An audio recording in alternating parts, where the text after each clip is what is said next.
P के अंदर निकालना है कितने मेरे ऑर्बिटल है। तो P के लिए मेरा L क्या होता है 1 फॉर P, ठीक है ना, SP तो 0 1 SP DF 2 ऐसे होता है ना L की वैल्यूज, ठीक है। तो L is equal to 1 for P। तो टोटल मेरे ऑर्बिटल्स कितने होंगे 12 प्लस 1, S मतलब 2 कार्बन, ठीक है। ऑक्साइड क्या होता है NOH H, ठीक है। डिहाइड्रेटिंग एजेंट है तो ये निकाल लेगा तो CH3 Cl, ये तो बनेगा। हेलो, तो अपन कंटिन्यू करते हैं अपने केमिस्ट्री क्वेश्चन वाली सीरीज। तो यहाँ पे मैं अब तक 3 या 4 वीडियोस डाल चुकी हूँ जिसमें अपन ने टाइप ऑफ क्वेश्चंस की भी बात की थी और हर वीडियो में 30 to 40 around questions upon solve करते हैं विद कंसेप्ट। और मैं ट्राई करती हूँ कि हर क्वेश्चन थोड़ा डिफरेंट हो। मिक्स क्वेश्चन इसलिए मैं ले रही हूँ, बाकी आप चाहो तो बता देना, मैं टॉपिक वाइज भी ले सकती हूँ। It will be more easy for me actually, okay. तो क्योंकि आप खुद भी देखते हो मैं जब क्वेश्चन करती हूँ बहुत जम्बल्ड होते हैं, मैं इसमें इसलिए क्वेश्चन की सीरीज नहीं करती हूँ कि 1 2 3 4, बिकॉज वो अलग अलग जगह से उठाए हुए क्वेश्चन होते हैं। ओके, तो आई थिंक अपन स्टार्ट करते हैं। ओके,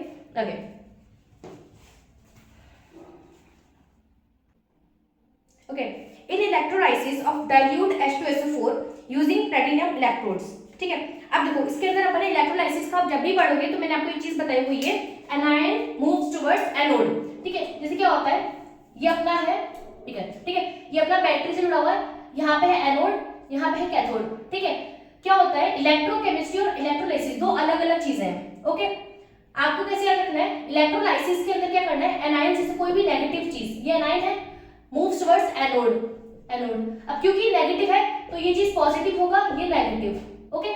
पॉजिटिव टर्मिनल हमेशा पॉजिटिव से कनेक्ट होता है बैटरी के और नेगेटिव नेगेटिव से, खैर छोड़ो, और पॉजिटिव, ठीक है। आपको यहाँ पे H2SO4 में एनायन कौन कौन से हैं, OH माइनस, SO4 2 माइनस और कैटायन H प्लस, ठीक है। तो अब देखो यहाँ पे देखो एनायन मूव्स टू एनोड, तो यहाँ पे OH माइनस करेगा, SO4 नहीं करेगा। ये अपन इलेक्ट्रोकेमिस्ट्री इलेक्ट्रोलाइसिस की सीरीज अपन ने देखी थी, यहाँ पे लिखी हुई है, ठीक है। तो इन सब में से OH माइनस पहले चला जाएगा और फिर H प्लस ही है, तो H प्लस कैथोड पे जाएगा, एक इलेक्ट्रॉन लेगा और H2 गैस निकाल देगा, ठीक है। और OH माइनस O2 गैस निकालेगा एनोड पर, दिस इज एट कैथोड, ठीक है। तो इसकी क्वेश्चंस के अकॉर्डिंग, आई मीन ऑप्शंस के according H2 is evolved at cathode, हाँ ये सही है इसका, बाकी सब में एनोड और उसका ही कर रखा है, ठीक है। O2 is obtained at cathode, नहीं एनोड पर, ठीक है। The activation energy of reaction is 0। Activation energy क्या होती है, सपोज करो रिएक्टेंट है, प्रोडक्ट है, ठीक है, तो ये मेरी होती है एक्टिवेशन। अब अगर मैं 0 कर दूं, एक्टिवेशन एनर्जी डिपेंड करती है टेम्परेचर पे, ओके। अगर मैं जो अपना अर्नस्ट इक्वेशन होती है -EA/RT, अगर एक्टिवेशन एनर्जी 0 कर दी मतलब ये हो जाएगा 1, और ये क्या होता है, frequency factor in order of reaction equals to 1, ठीक है। फर्स्ट ऑर्डर रिएक्शन के लिए ये होता है फ्रीक्वेंसी फैक्टर, तो K will not be depend on temperature, okay. पहले क्या करता, टेम्परेचर डिपेंड कर रहा था क्योंकि यहाँ पे एक्टिवेशन एनर्जी पे डिपेंडेंस थी, शो हो रही थी यहाँ पे, ठीक है। बट यहाँ पे एक्टिवेशन एनर्जी 0 हो गई है, तो is nearly independent of temperature, D, okay. The products of the chemical reaction between, okay, देखो इसका बिल्कुल डायरेक्ट है, Na2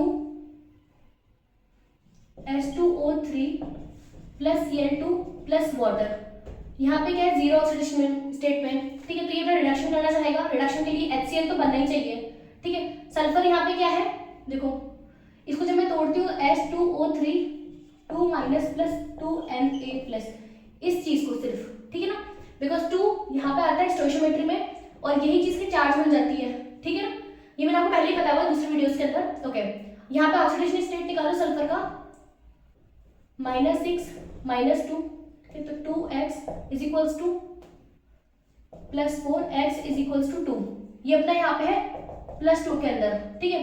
तो सल्फर प्लस ये अपना 0 के अंदर, ये अपना हो गया रिड्यूस, और इसी को ऑक्सीडाइज भी करना है मेरे को, Na2SO3, ठीक है ना। ये अपना यहाँ पे हुआ है 0 ऑक्सीडेशन में -1, यहाँ के देखो SO3 2 minus oxidation state x -6 -2 x is equals to +4, ठीक है।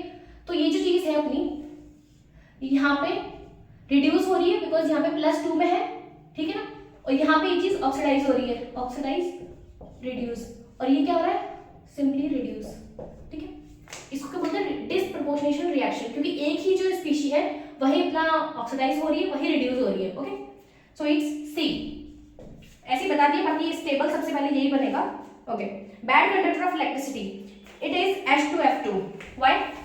बिकॉज H2F2 इसमें इतना ज्यादा इसमें अट्रैक्शन होता है, इसकी ज्योमेट्री है यहाँ पे दिखाई हुई है, उसकी वजह से ये डिसोसिएट नहीं होता। डिसोसिएट नहीं होगा तो आयंस की फॉर्म में नहीं जाएगा, ठीक है। जबकि अगर आप बाकी चीज देखोगे HBr आ जाएगी, सारे अच्छे एसिड्स हैं, ये H+ और Cl- इस टाइप में आयंस में टूट जाएंगे। आयंस मतलब गुड कंडक्टर ऑफ इलेक्ट्रिसिटी, जैसे कि सॉल्ट NaCl। अगर मैं मोल्टन स्टेट की बात करूं तो ये भी एक अच्छा कंडक्टर है मतलब इलेक्ट्रिसिटी का, ठीक है। तो इट्स ए, क्योंकि ये डिसोसिएट नहीं होगा। Noble gases do not react with other elements because okay they are found in abundance. No, noble gases are rare. इनको इसलिए 3 नाम से बुलाया जाता है, rare earth metals, inert metals, ठीक है, sorry inert gases, rare gases और ऐसे करके। तो ये अबांडेंस तो बिल्कुल भी नहीं है। They have completely paired up and stable electron shell, इसलिए रिएक्टिव नहीं होते, ठीक है। ओके, बाकी एलिमेंट्स रिएक्टिव करते हैं स्टेबिलिटी को गेन करने के लिए। ओके, ये मैंने आपको पहले बताया हुआ ना कि ये मैंने बताया था सॉलिड स्टेट के अंदर कि आयंस क्यों बनते हैं, आयनाइजेशन क्यों होता है, स्टेबिलिटी के लिए। अब the equilibrium constant K for the reaction this at room temperature is this. Okay, temperature से बढ़ाया 698 केल्विन, टेम्परेचर बढ़ाने पे रेट कांस्टेंट कम हो रहा है 1.9 -2 मतलब रेट कांस्टेंट कम, टेम्परेचर बढ़ाने पे रेट कांस्टेंट कम हो रहा है, ठीक है। दिस इंप्लाइज दैट, अब देखो एक चीज सुनो, एक सेकंड में रख कर देती हूँ। देखो मैं ये रिएक्शन लिख देती हूँ, 2HI gaseous will give hydrogen and iodine in gaseous form, ठीक बात है। ओके, मैंने टेम्परेचर को बढ़ाया बट इससे हुआ क्या, जो रेट कांस्टेंट था वो डिक्रीज कर गया। इसका ये कब होता है, देखो टेम्परेचर बढ़ाने का मतलब कि जैसे यहाँ पे कोई चीज मैंने बीकर रखा, इसके आसपास का मैंने टेम्परेचर बढ़ा दिया, मैंने इसको टेम्परेचर और दिया। अगर ये एंडोथर्मिक रिएक्शन होती कि भाई HI से जो बन रहा है एंडोथर्मिक होता तो ये टेम्परेचर गेन करता, तो मेरा रेट कांस्टेंट बढ़ना चाहिए था, ठीक है। तो HI से ये जो रिएक्शन है ये कैसी है, एक्सोथर्मिक, ये मेरा ये कह रहा है क्योंकि टेम्परेचर मैंने बढ़ाया। एक्सोथर्मिक रिएक्शन क्या होती है, जिसमें से हीट रिलीज होती है। अगर मैंने सराउंडिंग का ही टेम्परेचर बढ़ा दिया तो इस जगह हीट रिलीज नहीं हो पाएगी, ठीक है। और अगर एंडोथर्मिक होती तो वो टेम्परेचर को गेन करके उसका और अच्छा होता ना, बेनिफिट होता। बट यहाँ पे रेट कांस्टेंट डिक्रीज करा, इट मींस मैं कंक्लूड कर सकती हूँ कि HI से H2 और I2 जो बन रहा है ये एक्सोथर्मिक रिएक्शन है, ठीक है। अब ऑप्शन देख लेते हैं। HI is exothermic compound, no, compound की बात अपन कभी नहीं करते। कंपाउंड की बात अपन कब करते हैं, जब H2 + I2 ये फॉर्म कर रहे हैं HI, ठीक है। सपोज करो अब HI का डिसोसिएशन एक्सोथर्मिक है, इट मींस जब मैं बैकवर्ड जाऊंगी यूं तो ये एंडोथर्मिक हुआ, ठीक है। अगर फॉरवर्ड ये वाली जो चीज है ये एक्सोथर्मिक है तो इसका जस्ट ऑपोजिट जब मैं करूंगी, वो बोलते हैं डेल्टा H नेगेटिव का पॉजिटिव हो जाता है जब मैं रिएक्शन को रिवर्स करती हूँ। तो HI कंपाउंड ये जो है ये एंडोथर्मिक हुआ, एक्सोथर्मिक नहीं हुआ। HI is very stable at room temperature, नहीं, HI is relatively less stable then H2 and I2। देखो इसका हो सकता है C इज नहीं, HI इज लेस, क्योंकि एक्सोथर्मिक का मतलब क्या हुआ कि यहाँ पे इसकी एक हायर एनर्जी में है और H2 और I2 कुछ ऐसा कुछ बन रहा है। ये अपन ने रिएक्शन कोऑर्डिनेट्स पढ़े थे ना, अपन ने नहीं पढ़े, मतलब ऐसे आपने पढ़ोगे कि रिएक्टेंट है कि हायर एनर्जी पर है। एक्सोथर्मिक मतलब ये कि एनर्जी रिलीज करके ये कुछ स्टेबल बना रहा है, मतलब HI थोड़ा कम स्टेबल है H2 और I2 के कंपैरिजन में, तभी तो एनर्जी रिलीज हुई है ना, डेल्टा H माइनस। एक्सोथर्मिक कभी तो हुआ, तो HI is relatively less stable than H2 and I2. C. The compound whose water solution has the highest pH. Okay. देखो NH4Cl ये क्या है, अगर मैं इसको करती हूँ तो NH4OH plus HCl, strong acid weak base, तो इसका pH तो कम आएगा क्योंकि ये एसिडिक बफर, या फिर आपने बफर के बारे में पढ़ा था, एसिडिक सॉल्ट है ये। NaCl न्यूट्रल होता है, NaCO3 ये भी एसिडिक सॉल्ट है। अब यहाँ पे Na2CO3 ये होता है basic, that is C। Okay, Na2CO3 is a basic salt. In which of the following reaction hydrogen is acting as oxidizing agent? Oxidizing agent का मतलब दूसरे को ऑक्सीडाइज करना, ठीक है। Okay, with iodine to give hydrogen iodide। अब देखो suppose करो हाइड्रोजन है यहाँ पे, ये देख रहा, हाँ I2HI, यहाँ पे 0 पे है और आयोडीन यहाँ पे -1 पर है, 0 से -, तो रिड्यूस कर रहा है, तो हाइड्रोजन यहाँ पे कैसे एक्ट कर रहा है, रिड्यूसिंग एजेंट, क्योंकि दूसरे को रिड्यूस कर रहा है, तो ये नहीं है। Lithium with lithium to give lithium hydride. अब इसके अंदर लिथियम क्या है, +1 में -1, ठीक है। लिथियम 0 से +1 चला गया, मतलब हाँ ऑक्सीडाइजेशन हो रहा है, ऑक्सीडेशन हो रहा है, तो H2 यहाँ पे एक ऑक्सीडाइजिंग एजेंट की तरह काम कर रहा है, इसी को मैं बोलती हूँ oxidant. Oxidant and oxidizing agent is the same thing, okay. तो it is B with lithium. Nascent hydrogen consist of, देखो नेसेंट हाइड्रोजन क्या होती है, बहुत ही एक तो एनर्जेटिक होती है, आपने सुना होगा, ये अपने ऐसा होता है H यानी स्क्वायर ब्रैकेट, इसको बोलते हैं नेसेंट हाइड्रोजन। तो ये क्या है, hydrogen atoms with excess of energy, जैसे ऑक्सीजन अपने एयर के अंदर या ना ओजोन के अंदर की एक ऑक्सीजन नेसेंट ऑक्सीजन बनाती है जो कि बहुत ज्यादा रिएक्टिव होती है, ये अपना, okay. An atom of one element A has 3 electrons in the outermost shell, okay, ठीक है, उसके पास 3 इलेक्ट्रॉन है, ठीक है, और B has 6 electrons in the outermost shell, 1 2 3 4 5 6, ठीक बात है। The formula of the compound by these two will be, अब देखो इसके पास 6 ऑलरेडी है, तो ये क्या करेगा, 2 की शेयरिंग कर लेगा, मतलब अगर मैं किसी इसके 2 से शेयरिंग करवा दूं, यहाँ पे सपोज करो x है, तो इसके पास कितने हो गए, ऑक्टेट रूल कंप्लीट हो गया, 1 2 3 4 6 7 8, शेयरिंग के अंदर क्या दूसरे के भी 2 काउंट होते हैं, तो ये तो अपने 2 शेयर करेगा, ठीक है, ये अपने तीनों शेयर करेगा, भाई इसके पास कोई ऑप्शन नहीं है ना, ये तो जितने हैं उतने शेयर करेंगे, 2 3 हाँ, ये अपने 2 शेयर करेगा, मतलब यहाँ पे, और ये अपने 3 शेयर करेगा, ठीक है ना, तो it's CA2B3, okay. At constant temperature in the given mass of ideal gas, okay, ideal gas दे रखा है PV = nRT, ideal gas equation, okay.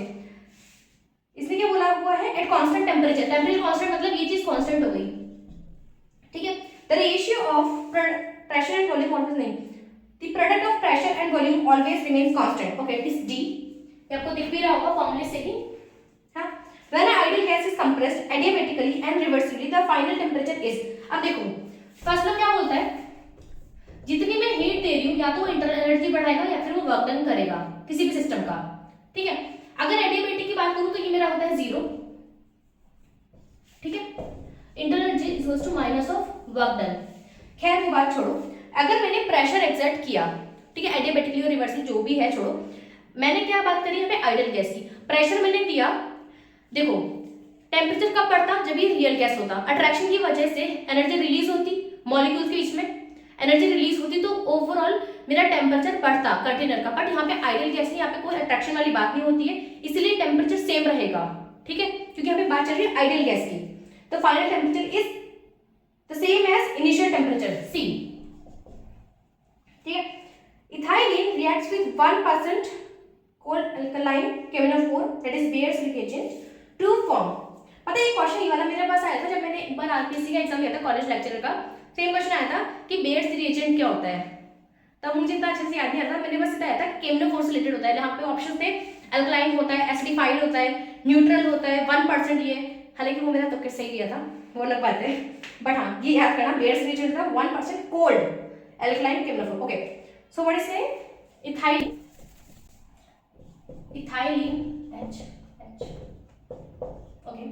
KNO4 क्या करता है, जो डबल बॉन्ड होता है उसको कट करके OH और OH, डबल बॉन्ड भी कट करना, ठीक है, सिग्मा को मत कर देना मेरी तरह, ठीक है, तो इससे बनेगा क्या CCOH H,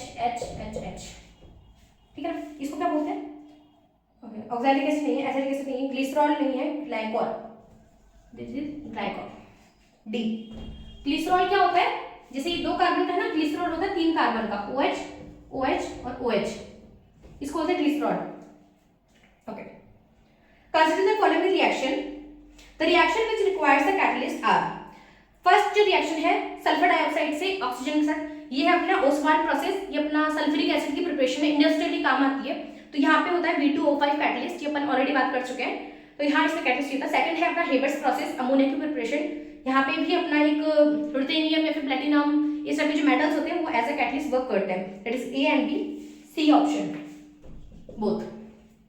the purpose of smelting an ore is, अब देखो जो अपन मेटलर्जी पढ़ते हैं, स्मेल्टिंग ऑफ ओर का क्या मतलब है कि मैंने कोई ओर लिया, एलिगम डायग्राम याद है आपको, कि अपन उसमें हीट देते हैं, जो भी ओर है, जैसे सपोज करो कौन सा लो, Fe2O3, ठीक है, इसके साथ मैं कुछ ऐसा कुछ एलिमेंट लूंगी, तो जो जब दोनों रिएक्ट करेंगे तो मेरा आयरन एक प्योर मेटल की तरह, बेसिकली मेटलर्जी होती क्या है कि मुझे मेटल को निकालना है, तो यहाँ पे स्मेल्टिंग का मतलब ये होता है कि कोई सा भी ओर से मैं मेटल निकाल लूं, तो इसको बोलते हैं रिडक्शन। तो रिड्यूस इट, ए रिडक्शन क्या हुआ, ऑक्सीजन का हटना रिडक्शन होता है ना। Okay, increasing pKa values of ortho meta and para cresols is, okay first of all cresols क्या होते हैं, यहाँ पे OH प्लस CH3, इसको बोलते हैं ऑर्थो क्रिसोल, ठीक है, इसी से अपन मेटा पैरा कर लेंगे। सबसे पहले चलो पढ़ाई लेती हूँ, मेटा CH3, ठीक है, और एक अपना है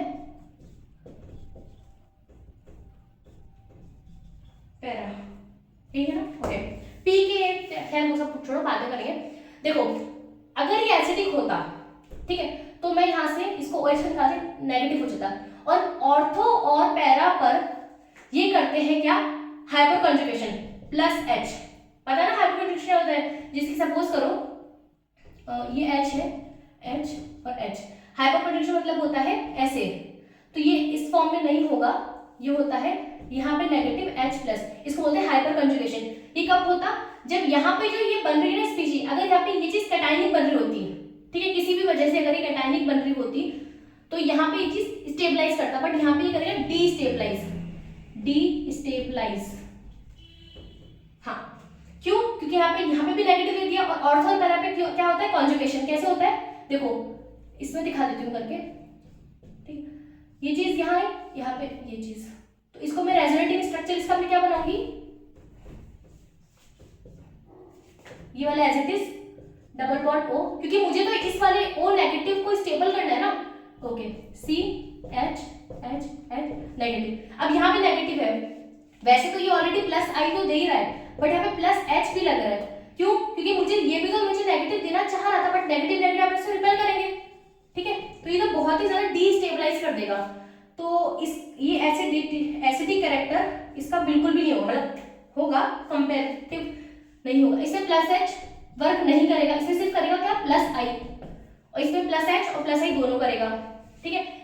ऑर्थो वाले के अंदर एक और चीज बहुत बेकार होती है कि जब यहाँ से O और H, जब यहाँ से कोई इसको H लेने आएगा ना, ठीक है, तो क्या करेगा, यहाँ से इसका होगा रिपल्शन, CH, ये क्या है, एक बल्कि ग्रुप, ठीक है, अगर कोई चीज इसका H प्लस लेने जा रही है, तो ये बल्कीनेस की वजह से इसको लेने नहीं देगा, तो इसका एसिडिक कैरेक्टर सबसे कम होता है, तो ऑर्थो वाले का एसिडिक कैरेक्टर सबसे कम, फिर पैरा, यहाँ पे मेटा का सबसे ज्यादा। इतना समझ में आया, हाइपर कंजुगेशन और प्लस I, ऑर्थो और पैरा दोनों में वर्क कर रहा था, लेकिन ऑर्थो के अंदर क्योंकि स्टेरिक एंट्रेंस भी है, तो यहाँ पे ये H प्लस को लेने नहीं देगा किसी और ग्रुप को, ठीक है, तो इसका एसिडिक कैरेक्टर और कम हो जाएगा। अब ये तो हुआ एसिडिक कैरेक्टर, एसिडिक, ठीक है, इसका pKa से क्या रिलेशन है कि pKa is inversely to acidity, जितना ज्यादा एसिडिक होगा उसका Ka उतना ही ज्यादा होगा, ठीक है ना, और उतना ही pKa कम होगा, ठीक है, तो सबसे कम किसका होगा, meta, then para, then ortho, okay, तो meta para then ortho, it is B, okay, I hope कि पूरी मतलब समझ में आया होगा। Methanol can not be dried over anhydrous CaCl2 because CaCl2 एक बहुत ही अच्छा डिहाइड्रेटिंग एजेंट है, तो बी तो बिल्कुल भी नहीं है, इसका है C, बिकॉज ये सॉलिड अल्कोहलिक बनाता है विद फॉर्मूला दिस, ठीक है, बिल्कुल डायरेक्ट है, इसका तो मैं क्या बताऊं। Okay, occasional large scale deaths due to liquid consumption, मतलब alcohol consumption among poor peoples are due to presence of methyl alcohol, क्योंकि इसमें जो बोलते हैं ना कच्ची दारू प्रेजेंट होती है, तो कच्ची दारू क्या होती है, ये जहरीली होती है, ये ना अपने ब्लाइंडनेस भी कर देती है, और बहुत ज़्यादा अगर आप पियोगे बहुत सस्ती मिलती है, बेसिकली ये पीने के लिए होती भी नहीं है, ये होता है अपना एंटीसेप्टिक की तरह, ठीक है, ये अपने कॉस्मेटिक्स में काम आती है, बहुत जगह काम आती है, लेकिन लोग क्या करते हैं इसको क्या बोलते हैं, इलीगली बेचना स्टार्ट कर देते हैं। सस्ती की वजह से लोग खरीदते हैं और ये अपने लिए बहुत डैमेज करती है। एक बार को अपने इथेनॉल को कन्वर्ट कर लेते हैं अपने एल्डिहाइड से, बाइनऑर्गेनिक में पढ़ा था ना, बाइनऑर्गेनिक के अंदर मैंने लीवर अल्कोहल डिहाइड्रोजिनेज एंजाइम, इसका मैंने आपको वर्किंग बताई थी, याद है? वो क्या करती है, कन्वर्ट कर लेती है, लेकिन मिथेनॉल को कन्वर्ट करने पर भी बहुत ज़्यादा ये टॉक्सिक चीज़ें बना लेता है, ठीक है? तो ये ब्लाइंडनेस भी कर सकती है, ज़्यादा करोगे डेथ भी हो जाएगा और बहुत ज़्यादा किडनी डैमेज करता है, ठीक है? तो it is due to presence of methyl alcohol in, okay. CN and benzene exhibit which type of isomerism, ठीक है? सेम मॉलिक्यूलर फॉर्मूला हो और डिफरेंट उसमें फंक्शनल ग्रुप्स हो, साइनाइड और आइसोसाइनाइड ये आपस में फंक्शनल ग्रुप्स हैं, ठीक है? जैसे ईथर और अल्कोहल अलग अलग फंक्शनल ग्रुप है, इनका मॉलिक्यूलर फॉर्मूला सेम होता है, सेम एक ही ऑक्सीजन है और बाकी सारी चीजें भी सेम है, इनको बोलते हैं functional isomers, okay? So it is B. Acetyl oxine reacts with P2O5, P2O5 क्या है, डिहाइड्रेटिंग एजेंट। इसका स्ट्रक्चर निकालते हैं, अपने आप आ जाएगा। एसिटल मतलब 2 कार्बन, ठीक है? ऑक्साइन क्या होता है, NOH, ठीक है? डिहाइड्रेटिंग एजेंट है तो ये निकाल लेगा, तो CH3Cl, ये तो बनेगा, ठीक? P2O5 का डिहाइड्रेटिंग एजेंट, तो ये क्या बनेगा, इथाइल साइनाइड, तो it is C ethyl cyanide. The pH of the blood does not appreciably change by a small addition of acid or a base. सही बात है। अब देखो, अगर नहीं भी पता है कि कौन सा केमिकल ये अपना बॉडी में कन्वर्ट हो रहा है, कंसिस्ट हो रहा है, बफर सोल्यूशन क्या होता है, बफर के अंदर क्या होता है, देखो पहले होता है, इसका पूरा मैकेनिज्म है, ओके? जैसे क्या होता है, जैसे अपना वीक एसिड है, देखो बफर के अंदर क्या होता है, बताती हूँ, एक सेकेंड। जैसे कि CH3COO- H, एसिडिक एसिड, ये किस में टूटता है, H+, ठीक है?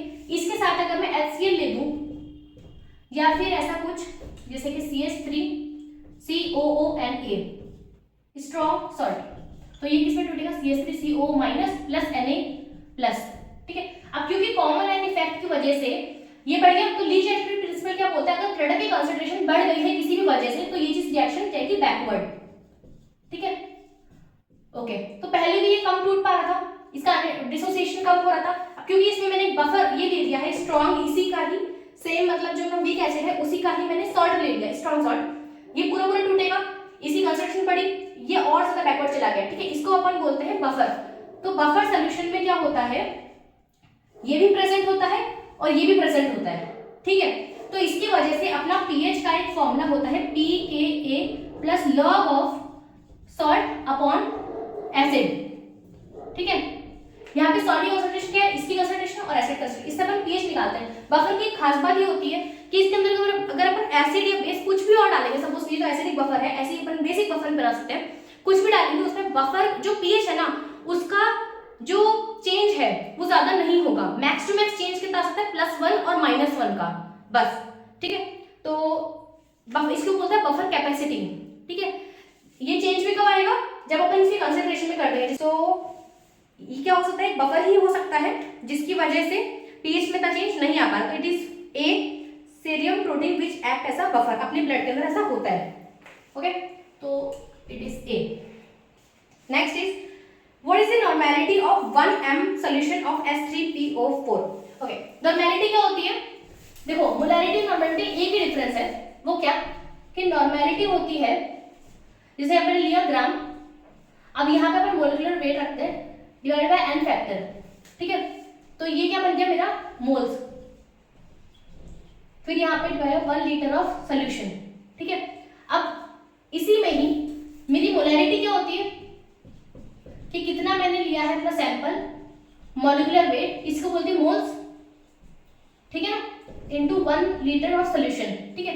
अब n फैक्टर अगर ये ऊपर चला गया, ऊपर कैसे जाएगा, जो चीज डिवाइड की हुई डिवाइड में चली जाती है तो ऊपर चली जाती है, n फैक्टर मतलब वैलेंसी, तो ये मेरी क्या हो गई, मोलैरिटी, ठीक है? तो नॉर्मेलिटी क्या होती है, molarity into n factor, that is valency. अब वैलेंसी कैसे निकालेंगे, H3PO4 की वैलेंसी क्या होती है, जितना भी टोटल चार्ज है ना, जैसे कि H3PO4 कैसे टूटेगा, 3H plus plus PO4 3 minus. अब तुम चाहे से ये देख लो, चाहे 3 इंटू प्लस 1, टोटल चार्ज कितना है 3, तो एल फैक्टर कितना हुआ 3, दैट इज 3। तो ये तो क्या 1 इंटू 3, तो इट इज 3m। ओके, तो इसी को नॉर्मेलिटी बोलते हैं, तो यूजुअली D3N।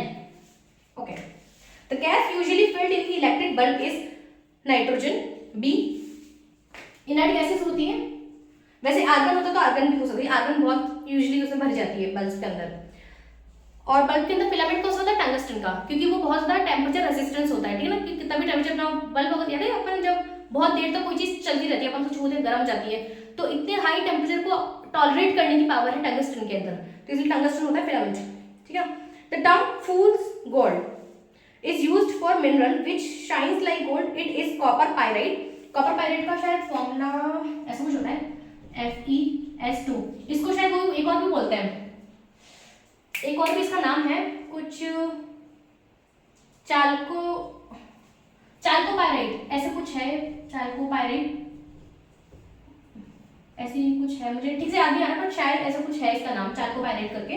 खैर, it is copper pyrite. B formula यहाँ पे मैंने लिख ही दिया है। ओके, अगर गलत भी होगा तो मैं करेक्शन कर दूंगी, है ना। Which of the following statement is false? Okay, the main reason for the river water pollution is industrial and domestic sewage discharge। हाँ, सही बात है। Surface water contains a lot of organic matters, minerals and radioactive materials। D is oil slick in sea water increases DO value। नहीं, DO value क्या होती है, dissolved oxygen in water, जो कि ज्यादा होगी तो फिशेस को अच्छी ऑक्सीजन मिलेगा, ठीक है। बट क्या होता है, अगर उसमें गंदी चीज डाल देंगे, जैसे अगर पानी गंदा है तो उसमें ऑक्सीजन की जो कंसंट्रेशन है वो कम हो जाएगी, तो DO वैल्यू कम हो जाएगी, वो अपने लिए अच्छी नहीं है, और अपने लिए फिशेस के लिए भी अच्छी नहीं है। तो it is oil slicks in sea water decreases DO value, ये गलत चीज है क्योंकि इसने इंक्रीज बोल रहा है, so it is D।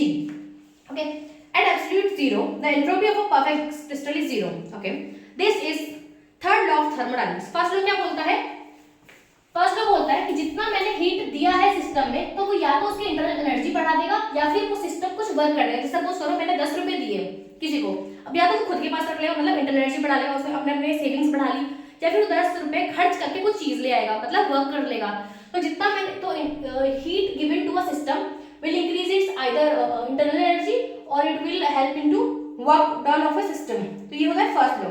Second law बोलता है, ये अपने हीट के डायरेक्शन को बताता है, ठीक है। हीट फ्लो कहां से कहां होगी, तो हीट फ्लो कहां से कहां होगी, हॉट बॉडी से कोल्ड बॉडी की तरफ। ऑपोजिट करना पॉसिबल नहीं है, लेकिन जो रेफ्रिजरेटर और इन सब में अपना होता है, रेफ्रिजरेटर में क्या होता है, अपन इलेक्ट्रिसिटी दे रहे हैं कि वो फ्रिज का टेम्परेचर और ठंडा ही रखे, ठीक है, तो अपन उसमें दे रहे हैं ना, ऑटोमेटिक नहीं कर रहे हैं, ठीक है।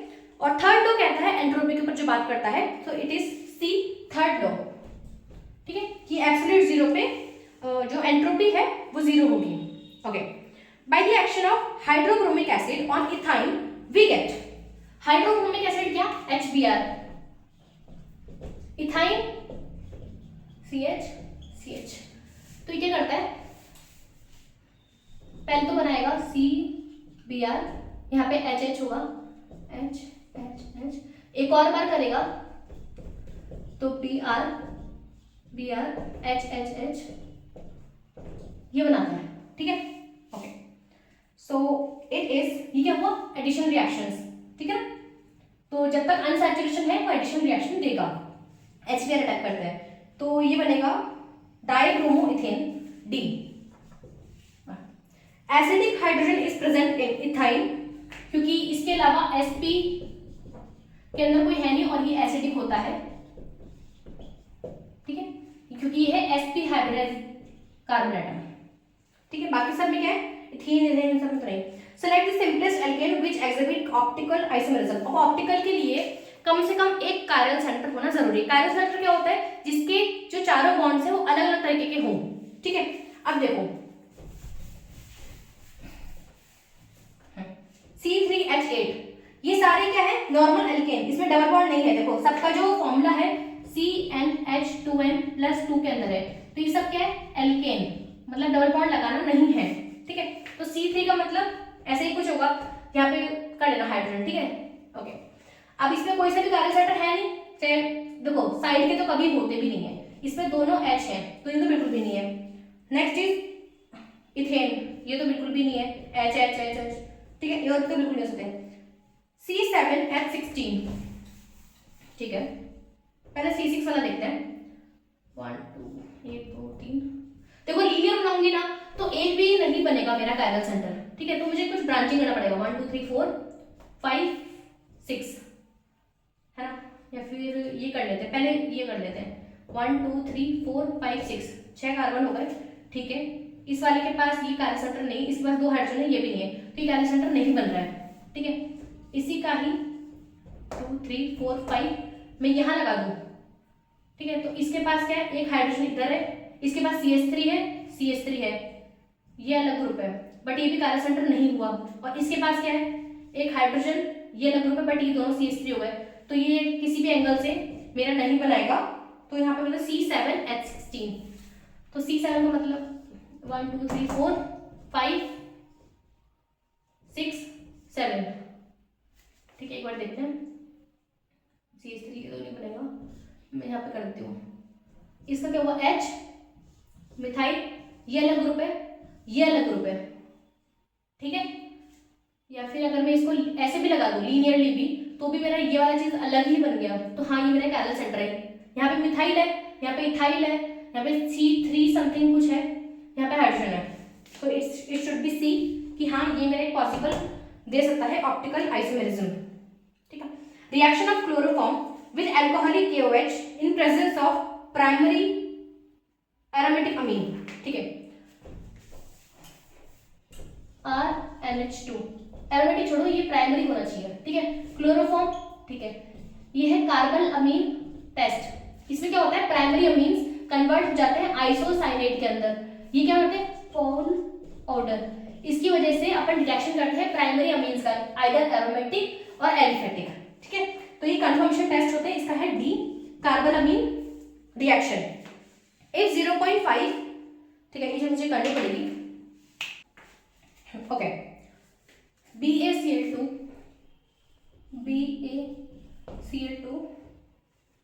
plus Na3PO4 will give Ba3PO4 whole twice। ये रिएक्शन है। The maximum number of moles of product formed, ये मेरा है 0.5 मोल, 0.2 मोल, ये मुझे गिवन है, ठीक है। अब देखते हैं, मैं लास्ट क्वेश्चन रहती हूँ। The maximum number of electron in the subshell of L, अगर L मेरा 3 है, मैक्सिमम नंबर ऑफ इलेक्ट्रॉन्स कैसे हो सकते हैं, देखो अगर L मेरा 3 है, देखो सबशेल का मतलब क्या है, सपोज करो 2s और 2p, तो ये मेरा हो गया 2p और ये हो गया 2s, ठीक है। क्या होता है, सपोज करो मेरा n, ये मेरा है n = 2, ठीक है। अब सपोज करो मुझे p के अंदर निकालना है कितने मेरे ऑर्बिटल है, तो p के लिए मेरा l क्या होता है, 1 फॉर p, ठीक है ना, sp, तो 0 1 sp df 2, ऐसे होता है ना l की वैल्यूज, ठीक है। तो l = 1 फॉर p, तो टोटल मेरे ऑर्बिटल्स कितने होंगे, 12 + 1, मतलब 2 l की जगह 1 रखो, दैट इज 3, तो 3 मेरे ऑर्बिटल्स हैं। और इलेक्ट्रॉन कितने हो सकते हैं, double of number of orbitals present, क्योंकि एक ऑर्बिटल में 2 इलेक्ट्रॉन्स प्रेजेंट होते हैं, तो नंबर ऑफ इलेक्ट्रॉन्स कितने हो सकते हैं, 6, मतलब double of number of orbitals, ये है नंबर ऑफ ऑर्बिटल्स, ठीक है। अब इसमें बोला है L = 3 के लिए कि मेरे कितने मैक्सिमम इलेक्ट्रॉन्स हो सकते हैं, which is double of orbitals, ठीक है। तो 2 × 2, L कितना है, 3 + 1 6 + 1 दैट इज 7, 7 × 2 इज 14, तो 14 इलेक्ट्रॉन मेरे आ सकते हैं। तो इसका तो हो जाएगा A,